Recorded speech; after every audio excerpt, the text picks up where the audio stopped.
ơi, sao con phải nhường đồ chơi cho em khóc kệ em chứ, đâu phải lỗi của con. Đúng là con không sai.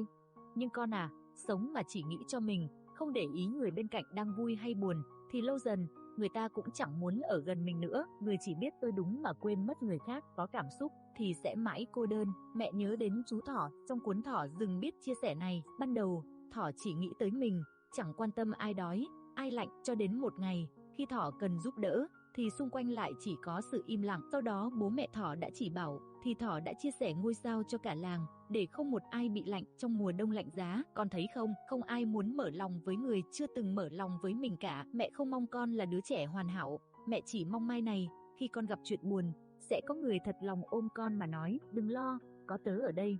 Con nhớ nhé, sự ích kỷ sẽ mang lại cô đơn, trống rỗng và không hạnh phúc. Sau khi làm bài tập xong, hai mẹ con mình cùng nhau đọc sách Thỏ Rừng biết chia sẻ nhé. Dạ con học ngay đây mẹ ạ.